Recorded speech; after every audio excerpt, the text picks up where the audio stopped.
Are you really going to embarrass yourself like this? Marcus whispered, his hand gripping my wrist so hard it left marks. In front of everyone, on my birthday? I stared at my husband of 8 years. This man I'd built a business with from nothing, and I smiled. Not the broken smile of a woman who just discovered her husband spent $300,000 of our company money on his mistress. Not the desperate smile of someone trying to save a dying marriage. This was the smile of someone who knew exactly what came next. "Oh, Marcus," I said softly, pulling my wrist free. "The embarrassment hasn't even started yet. My name is Lily Chen, and 3 hours earlier, I was standing in our bedroom, staring at a bank statement that would change everything. But let me back up, because the truth is, I'd known something was wrong for months. I just didn't know how wrong. 6 months ago, Marcus started coming home late. He'd smell like expensive perfume I didn't wear. And when I'd ask about his day, he'd snap at me like I was interrogating him instead of being his wife and business partner. We owned a digital marketing agency together, something we'd started in our tiny apartment with nothing but a laptop and a dream. Now we had 30 employees, an office in downtown Seattle, and a reputation that brought in 7 figures annually. Or at least, that's what I thought. "You're being paranoid," he'd said when I mentioned the perfume. I was at a client meeting. "You know how these corporate women are with their fragrances." I believed him because I wanted to. Because we built something together. Because 8 years of marriage should mean something. Because the alternative was too painful to consider. Then came the morning I found the credit card statement he'd forgotten to hide. Jewelry purchases at Tiffany's. A weekend stay at the Four Seasons in Vancouver. First-class plane tickets to Miami. Charges that totaled over $80,000 in 3 months. Charges I never authorized. Charges for experiences we never shared. My hands shook as I held that paper. But something inside me went completely still. Cold. Calculating. I didn't confront him. I didn't cry. I didn't throw things or scream or do any of the things a betrayed wife is supposed to do. Instead, I went to work like nothing happened. I smiled at Marcus across the conference table during our morning meeting. I approved his business trip to Miami with a kiss on the cheek, and then I started digging. What I found was so much worse than an affair. Marcus had been systematically draining our business account, the one we both had access to. The one that was supposed to fund our employees' salaries, our office rent, our future. He'd created fake vendor invoices, phantom consulting fees, and imaginary business expenses. All of it funneling money to one person, Amber Sullivan, a 26-year-old social media consultant who'd never consulted on anything except how to steal another woman's husband. $300,000. That's what my marriage was worth to him. That's what 8 years of partnership, trust, and shared dreams cost. But here's what Marcus didn't know. What he couldn't have known, because he'd always underestimated me. I wasn't just the creative director of our agency. I was also the one who'd set up all our financial systems, who'd structured our partnership agreement, who'd made sure every transaction had a digital footprint. He thought I was too focused on the creative side to notice the numbers. He was wrong. I spent the next 2 months documenting everything. Every transaction, every forged signature, every lie. I hired a forensic accountant who confirmed what I already knew.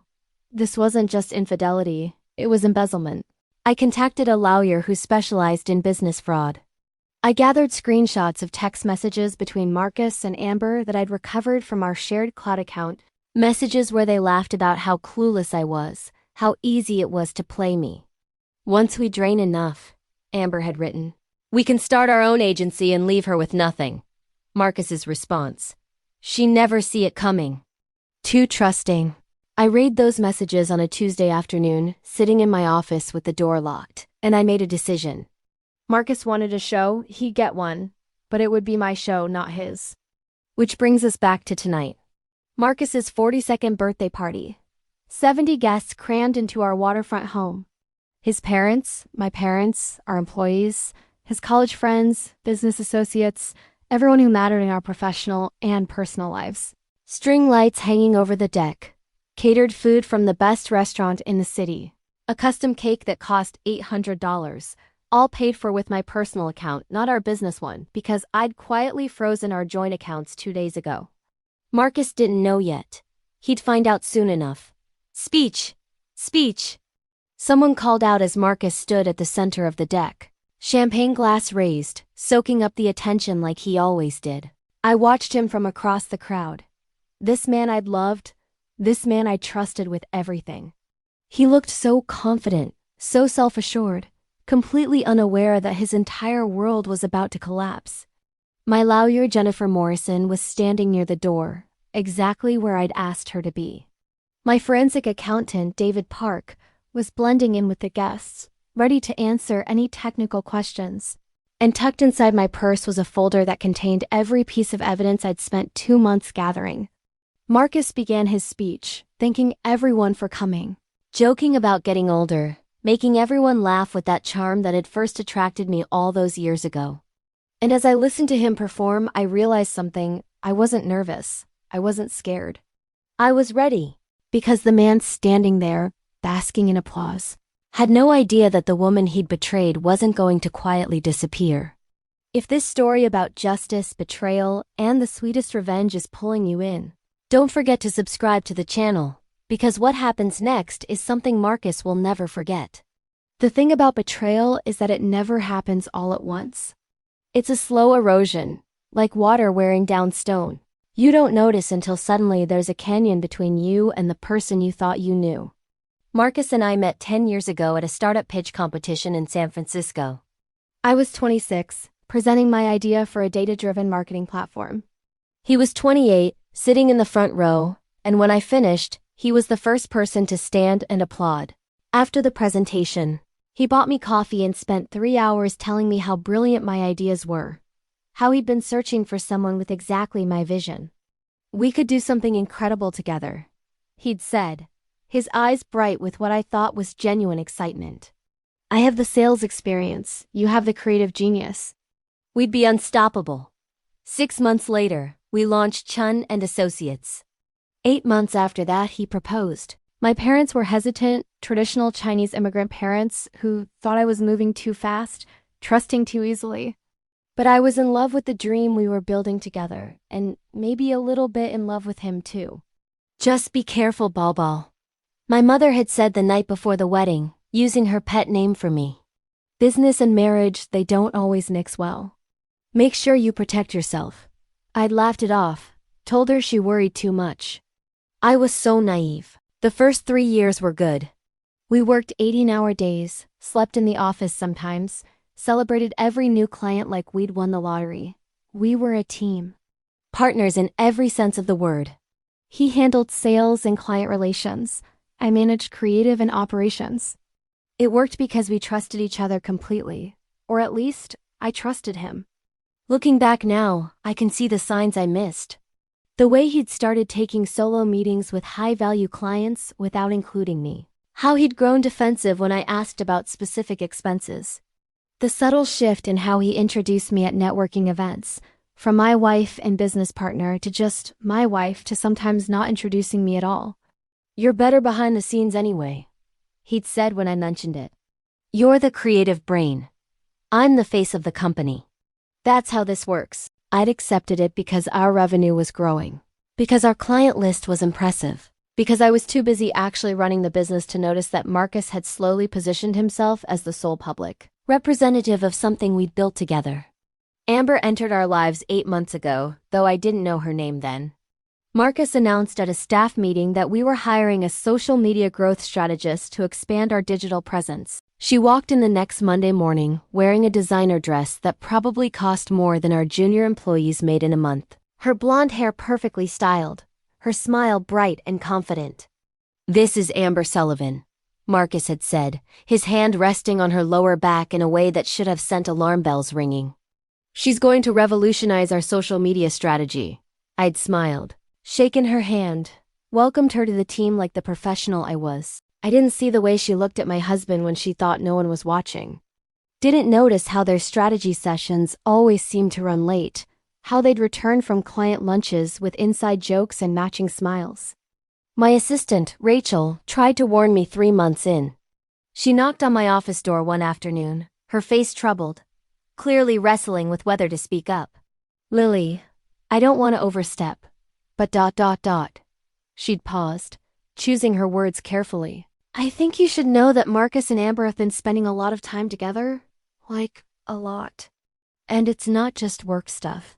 I thanked her, told her I appreciated her concern, and promptly buried myself in denial. Marcus wouldn't do that. We'd built something together. We were a team.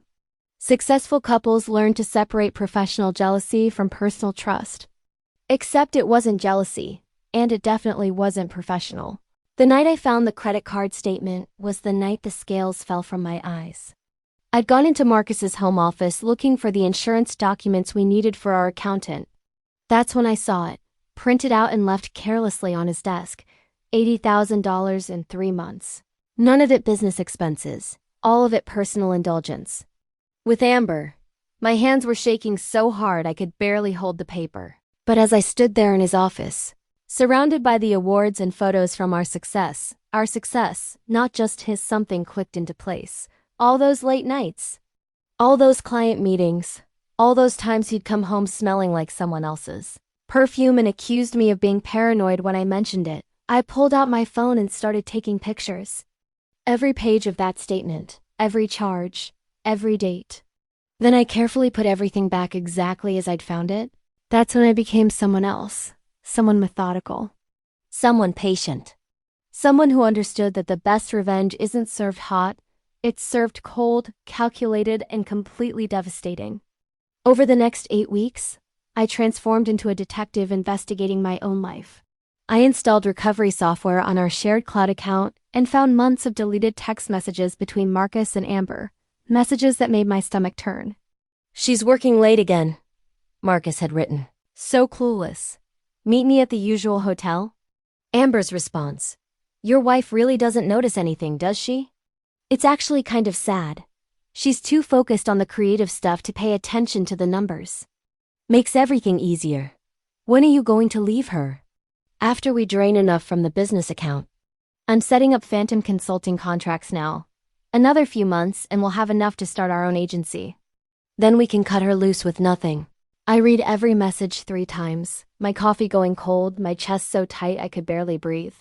This wasn't just an affair. This was a calculated plan to destroy me financially while stealing the business I'd helped build from nothing. The forensic accountant I hired, David Park, laid it all out for me in his office 2 weeks later. He'd analyzed every transaction from our business account for the past year, and the pattern was clear. Your husband has been embezzling systematically, David said, sliding a report across his desk. Fake vendor invoices, phantom consulting fees, inflated expense reports. All of it going to accounts he controls or directly to Amber Sullivan. Total estimated theft, $307,000. $307,000. Our emergency fund. Our expansion capital. Money that belonged to both of us, that was supposed to secure our future, our employees' futures. Can we prove it? I'd asked, my voice surprisingly steady. Oh, absolutely. He wasn't even particularly careful. Left a digital trail a mile wide. David tapped the report. This is criminal fraud, Lily. You could press charges. But I had something better in mind than just criminal charges. I wanted Marcus to lose everything the same way he'd planned for me to lose everything. His reputation, his business relationships, his dignity. All of it, publicly and permanently. My lawyer, Jennifer Morrison, agreed. The birthday party is perfect, she'd said when I outlined my plan. Everyone who matters will be there. Public humiliation, then legal destruction. He'll never recover professionally. I spent the next month preparing, gathering every document, recording every conversation I could legally record, building an airtight case that would not only win me the divorce but destroy Marcus's ability to ever work in our industry again. And Marcus?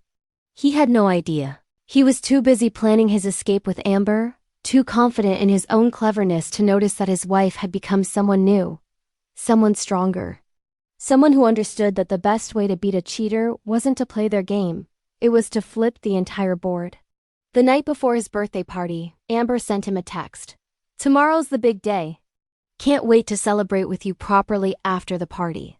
Your wife really outdid herself with the planning. Almost feel bad, almost. Marcus's response. She's good at organizing parties. Shame she wasn't better at paying attention to her marriage. This time tomorrow, we'll be celebrating for real. I read that exchange on my laptop. The messages pulled from our shared cloud backup and I felt nothing. No pain, no anger, just cold determination. They wanted to celebrate. They'd get a celebration they'd never forget. Now, standing on our deck watching Marcus soak up applause from people who had no idea what he'd done, I felt something I hadn't felt in months. Power.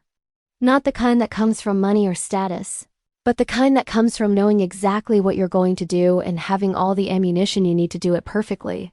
Marcus raised his champagne glass higher, and I especially want to thank my beautiful wife, Lily, for organizing this incredible party. Everyone turned to look at me, applauding. I smiled, raised my own glass, and thought about the folder in my purse, about Jennifer standing by the door, about David ready with financial evidence, about the next 10 minutes that would rewrite Marcus's entire life. Before we cut the cake, I called out, my voice carrying across the deck, I have a special surprise for the birthday boy. Marcus's smile widened, completely unsuspecting. You spoil me, babe. Oh, Marcus, I said, walking toward him through the parted crowd. You have no idea. The morning after I found those messages, I woke up at 5 a.m. with absolute clarity. Marcus was still asleep beside me, snoring softly, completely at peace. I looked at him and felt nothing. No love, no hate, just a cold calculation of exactly what needed to happen next. I got up, made coffee, and called Jennifer Morrison. Jennifer was a divorce attorney I'd met 2 years earlier at a women in business conference.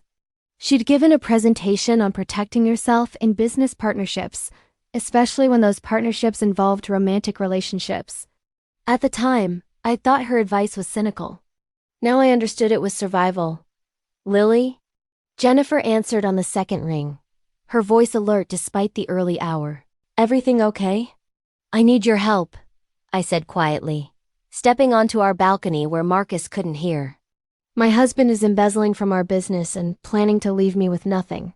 I want to destroy him legally. There was a pause. Then, come to my office at 9. Bring everything you have. That meeting changed everything. Jennifer sat across from me in her downtown office, reviewing the screenshots, the credit card statements, the recovered text messages. Her expression grew harder with each page. This isn't just divorce, Lily. This is fraud, embezzlement, potentially criminal conspiracy.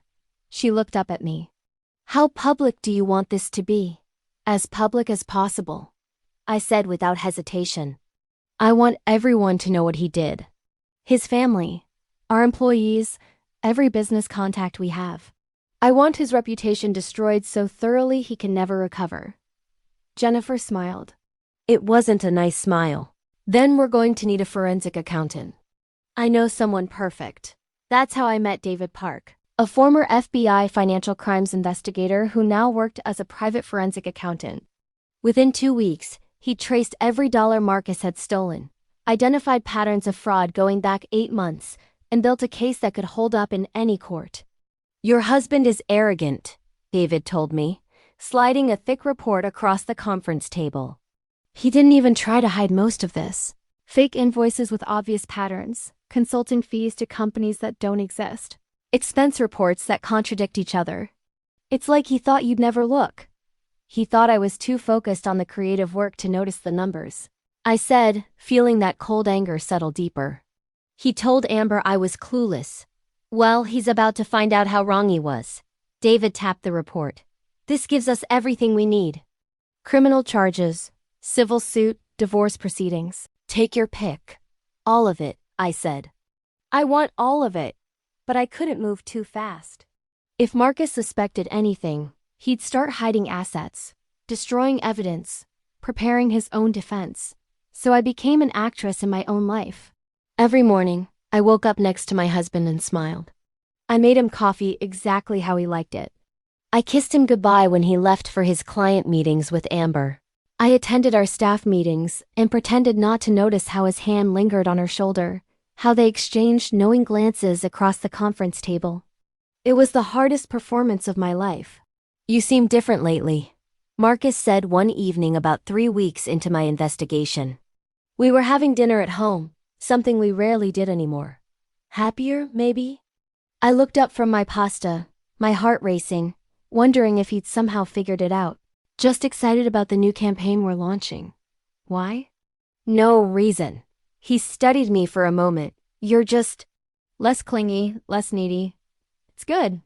Less clingy, less needy. Translation.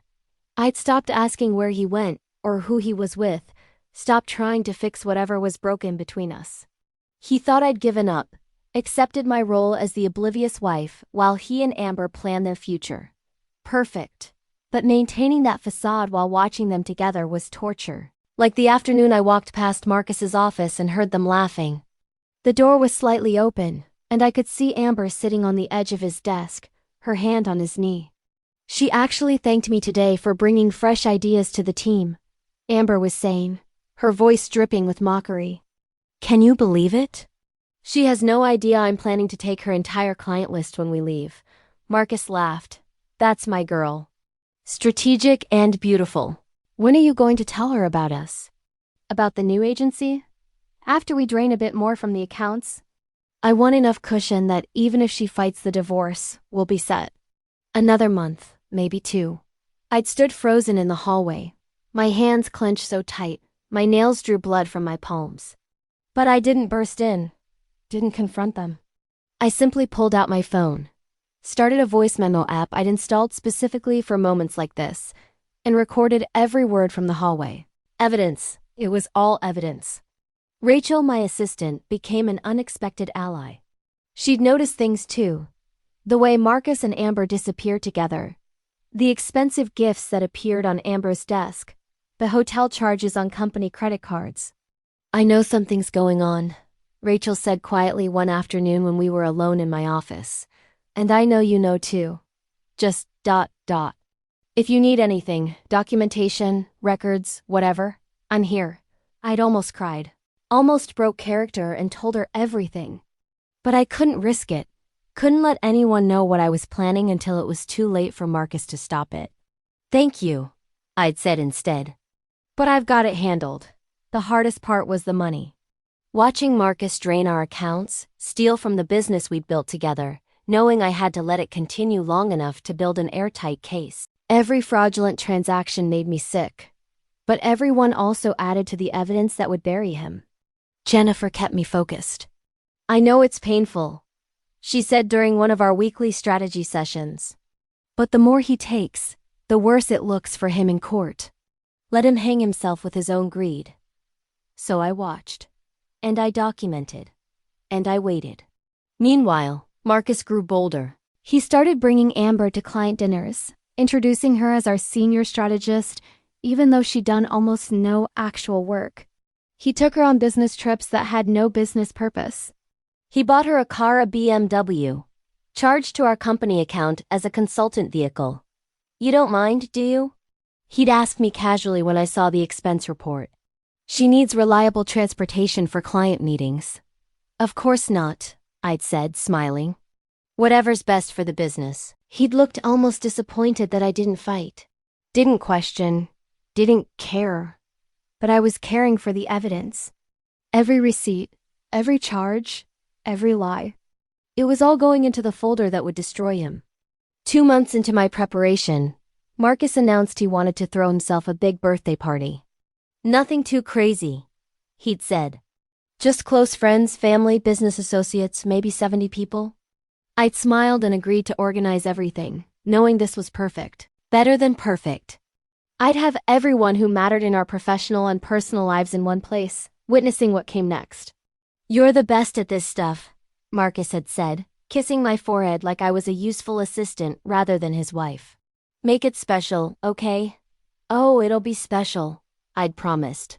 Trust me, the irony wasn't lost on me. I spent the next 3 weeks planning 2 parties. The one Marcus expected elegant, expensive, impressive, and the one he'd actually get a public execution of his reputation, his career, and his future. Jennifer prepared the divorce papers. David compiled the financial evidence into a presentation so clear that even people without accounting backgrounds would understand the theft. I contacted key business partners, clients, and industry connections with carefully worded invitations that made sure they'd attend. Everything was falling into place. The morning of the party, Amber sent Marcus a text. "Can't wait for tonight. Last party is just colleagues before we make it official. Should I wear the dress you bought me?" Marcus's response: "Definitely. Might as well rub it in while she's still clueless. After tonight, we can start being more obvious." "She's got no spine." I read that exchange while doing my makeup, my hands steady, my face calm. No spine. They were about to discover exactly how wrong they were. As guests began arriving that evening, as Marcus worked the crowd with his characteristic charm, as Amber made her entrance wearing a designer dress my husband had bought with stolen money, I felt something settle in my chest. Not nervousness. Not fear. Certainty. My lawyer was positioned near the entrance. My forensic accountant was blending with the crowd. The folder with all the evidence was in my purse. And Marcus, standing at the center of it all, had absolutely no idea that his perfect birthday celebration was about to become the worst night of his life. He raised his champagne glass for his speech, and I raised mine back, meeting his eyes across the deck. He smiled at me, that condescending smile that said he thought he'd won. But the game hadn't even started yet. "Before we cut the cake," I said, my voice cutting through the chatter on the deck, "I have a special surprise for the birthday boy." Marcus's smile widened. He loved being the center of attention, loved surprises that celebrated him. Amber was standing near the bar, champagne in hand, watching with that smug expression she always wore around me. I walked to the center of the deck, and the crowd parted. 70 pairs of eyes watched me with polite curiosity. Marcus's parents, Eleanor and Richard, stood near the front. My own parents were by the railing, my mother's face showing that worried expression she'd worn since the day I'd married him. 8 years ago, I began, my voice steady and clear. Marcus and I started a business together with nothing but a laptop and a dream. We built Chun and Associates from the ground up, partner to partner, equal to equal. At least that's what I thought we were building. Marcus's smile faltered slightly. Something in my tone must have registered, but he still didn't understand. "Not yet. Lily, maybe we should," he started. "No, Marcus, let me finish. You love speeches, right?" "Well, this one's for you." I pulled out my phone, projecting my screen onto the large TV we'd set up for a slideshow. "See, 3 months ago, I found something interesting. A credit card statement you forgot to hide. The first image appeared on the screen, $80,000 in charges. Tiffany's, Four Seasons Vancouver, first-class flights to Miami." The crowd murmured. Marcus's face went pale. "What are you doing?" "Showing everyone what you've been spending our money on. Or should I say, who you've been spending it on." I advanced to the next slide. A photo of Marcus and Amber at a hotel in Miami. Her wearing a diamond necklace I'd never seen. Amber Sullivan, everyone. Our social media strategist who's done remarkably little social media work but has received quite a lot of company benefits. Amber's champagne glass slipped from her hand, shattering on the deck.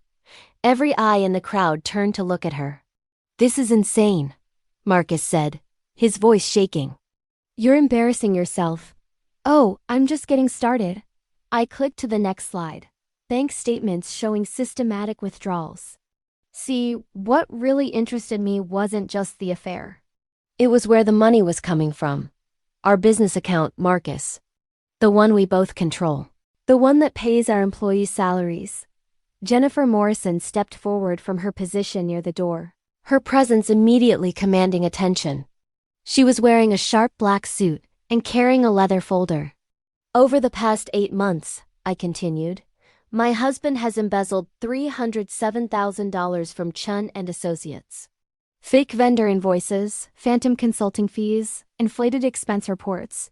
All documented, all traceable, all illegal." The crowd erupted in shocked whispers. Marcus's father stepped forward, his face red. "Marcus, tell me this isn't true." "Dad, she's manipulating everything. I have a forensic accountant here who can explain it better than I can." I gestured to David Park, who stepped forward with his own folder. "David, would you mind breaking down the fraud for everyone?" David nodded, his voice professional and clinical. Between September of last year and now, Marcus Chun created 17 fake consulting contracts, submitted 43 fraudulent expense reports, and transferred funds to 3 different accounts he controlled. The total documented theft is $307,240. I have bank records, transaction logs, and digital signatures proving every claim. You hired a forensic accountant? Marcus's voice cracked. You've been investigating me? The same way you've been stealing from me. I advanced to the next slide. Text messages between Marcus and Amber. But the money wasn't even the worst part. These are messages from your shared cloud account. The one you thought I didn't know how to access. The messages filled the screen, and I read them aloud. She's so clueless. Makes everything easier. When are you going to leave her? After we drain enough from the business. Another few months and we'll have enough to start our own agency and cut her loose with nothing. My voice didn't shake. I'd practiced this, rehearsed every word until I could deliver it without emotion. Around me, people were gasping, whispering, staring at Marcus with disgust. That's taken out of context. Amber suddenly shouted from across the deck. Marcus, tell them. Oh, Amber, let's talk about you. I turned to face her and she actually took a step back. Did you know Marcus has been telling you he'd leave me for over a year? That he's been making promises to you while telling his business partners. I clicked to another slide, showing emails to our investors, that his marriage was stronger than ever, and that he'd never risk the business with personal drama? Amber's face went from red to white. Marcus? See, Amber, you weren't his exit strategy. You were his useful tool. Someone young and naive enough to help him steal while thinking she was getting a successful husband out of it. I looked at Marcus. How much of what you told her was actually true? Marcus's hands were shaking. He looked around the deck, searching for an ally, finding none. His business partners were staring at him with cold fury. His employees looked betrayed. Even his own mother was crying. The BMW you're driving. I addressed Amber directly. Company car. Charged to our business account. The apartment he's been paying for? Business expense under consultant housing. That necklace you're wearing right now? Purchased with stolen money. You've been an accessory to fraud, Amber. Congratulations. Amber ripped the necklace off, throwing it on the ground. You said we were building something together. You said you loved me. I think we all know what Marcus's love is worth, I said coldly. Jennifer stepped forward then, her heels clicking on the deck. Marcus Chen, you're being served. She handed him a thick envelope. Divorce papers filed this morning. We're also filing criminal charges for embezzlement, fraud, and conspiracy to commit theft.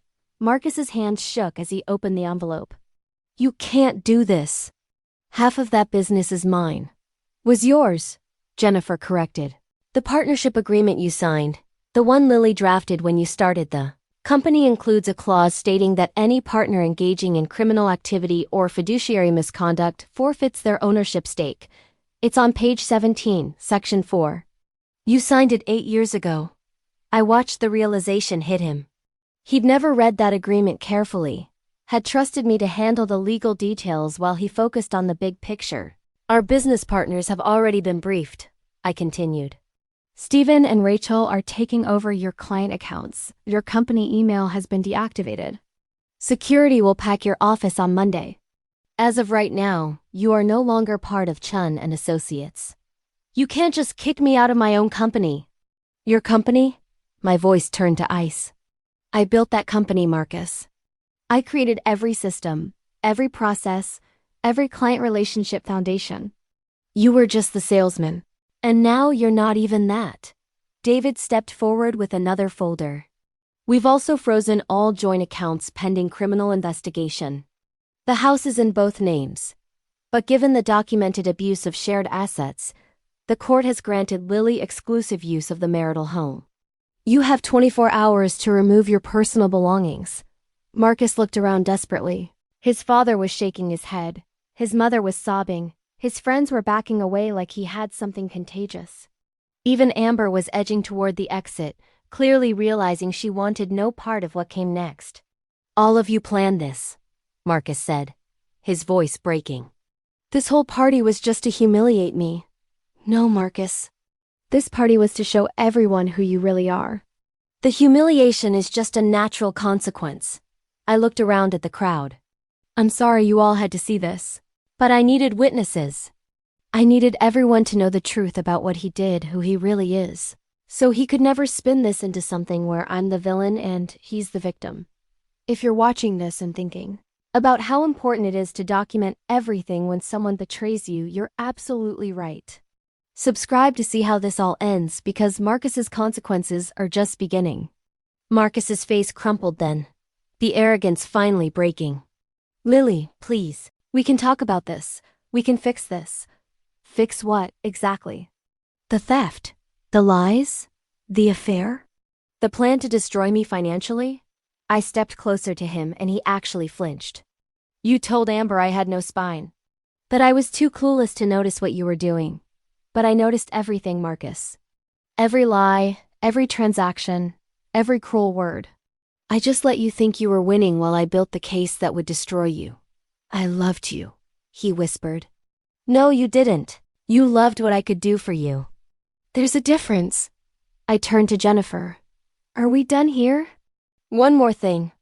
Jennifer pulled out another document. We're also filing a civil suit for the full amount of the embezzled funds, plus damages, plus legal fees.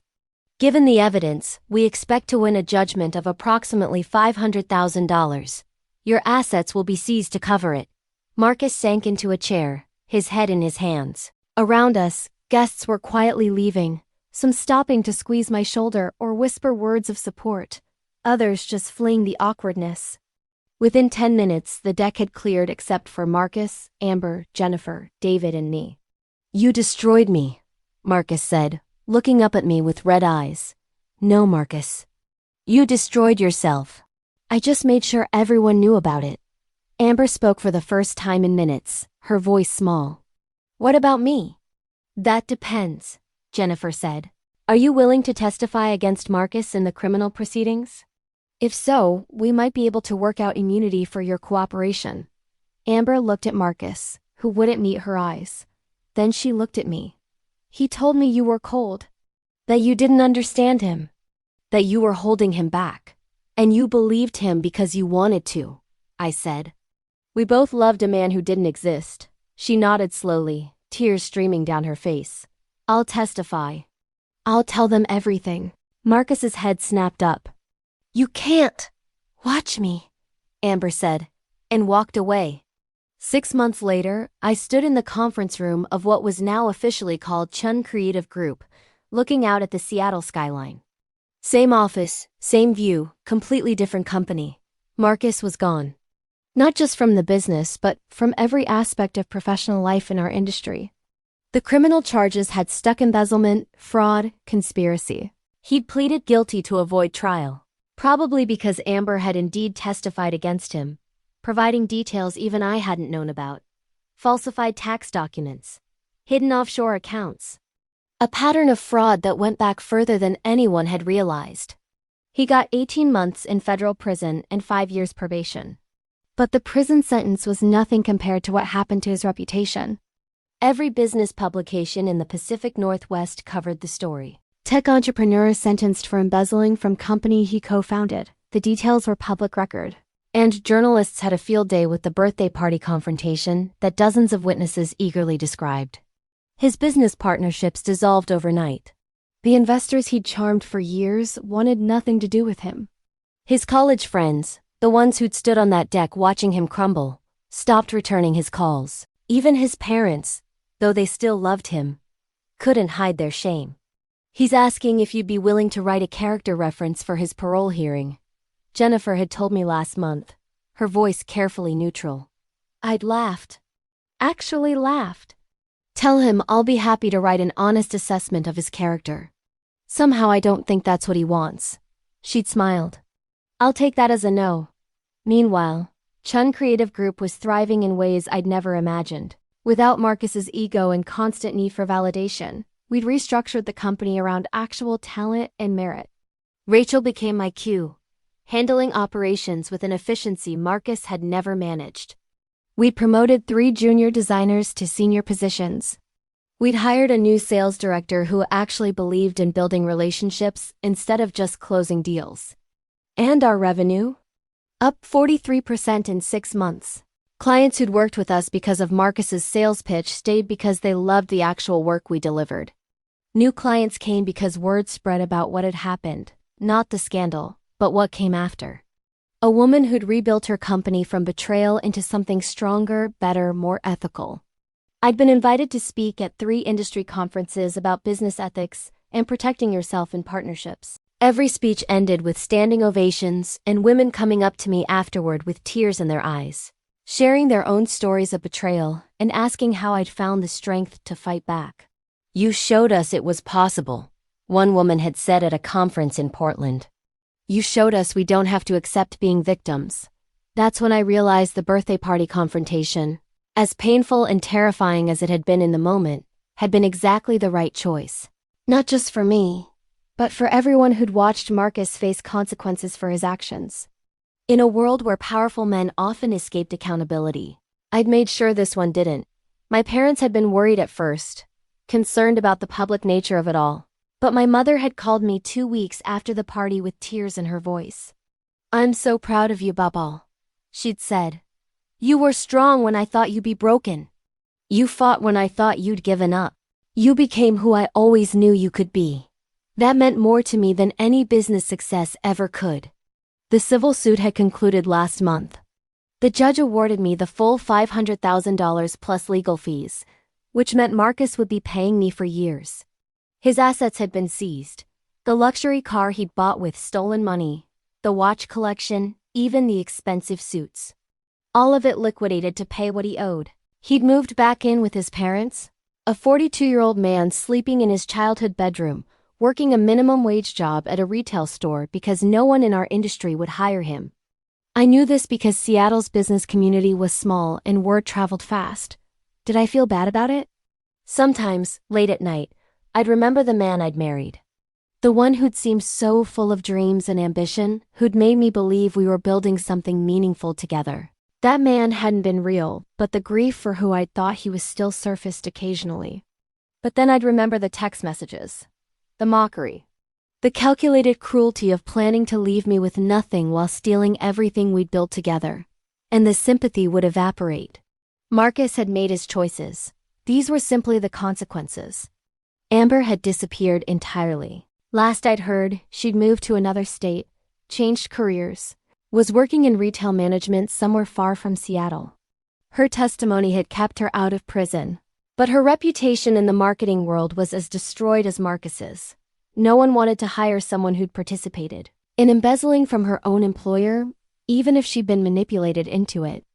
I ran into Marcus's mother, Eleanor, at a coffee shop 3 months ago. She'd looked older, tired, the way parents look when their children have disappointed them profoundly. We'd stood there awkwardly for a moment before she spoke.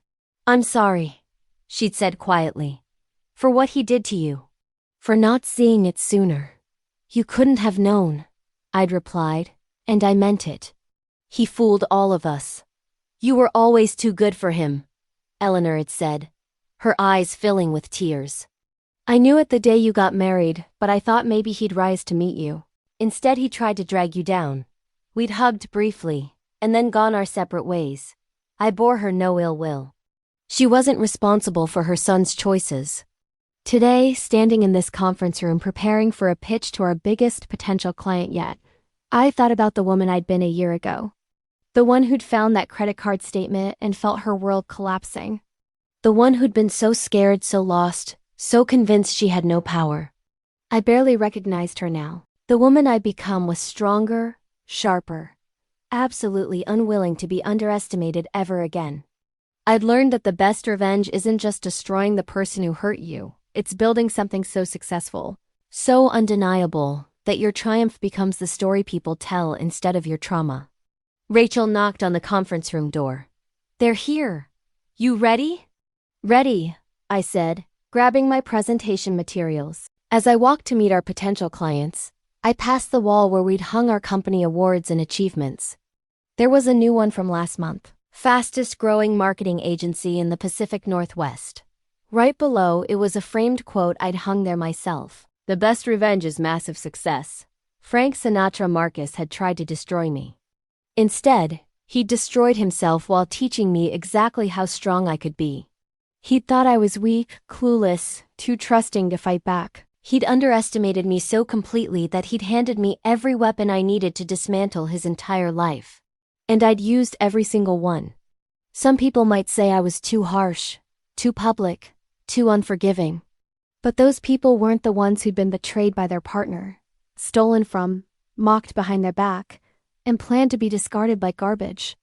Those people didn't understand that sometimes justice requires more than quiet legal proceedings in closed courtrooms. Sometimes justice requires standing in front of everyone who matters and saying, "This is what he did. This is who he really is." And this is what happens when you betray someone who's stronger than you think. My phone buzzed with a text from Jennifer. Heard through the grapevine that Marcus tried applying for a job at a startup. They Googled him and rejected him within an hour. His name is officially poison in this industry. I didn't reply. There was nothing left to say. Marcus Chen had gambled everything on the belief that I was too weak, too naive, too broken to fight back. He'd lost that bet spectacularly, and now he was living with the consequences. Meanwhile, I was living my best life. Running a thriving company, speaking at conferences, mentoring young women in business, building something real and lasting and entirely mine. The meeting went perfectly. 2 hours later, we'd signed the biggest contract in our company's history. Walking out of that building into the Seattle sunshine, I realized something profound. Marcus hadn't just lost our battle. He'd given me the greatest gift possible. He'd shown me exactly how strong I was, how capable, how absolutely unstoppable when I decided to be. He'd meant to break me. Instead, he'd forged me into steel. And if there's one lesson I'd want anyone to take from my story, it's this: when someone betrays you, when they try to destroy you, when they underestimate you so completely that they think you'll just accept defeat, document everything, plan carefully, and show them exactly who they're dealing with. The best revenge isn't hurting the person who hurt you. It's becoming so successful, so happy, so undeniably thriving that your success becomes the evidence of their failure. Marcus tried to steal my future. Instead, I took his. And I'd do it again without hesitation. If this story resonated with you, if you've ever been betrayed or underestimated, drop a comment about how you fought back or what you learned from your experience. And remember, you're stronger than anyone who tries to break you, including yourself. Sometimes we just need someone to show us it's possible to win. Subscribe for more stories about justice, revenge, and people who refused to stay down when life tried to knock them out.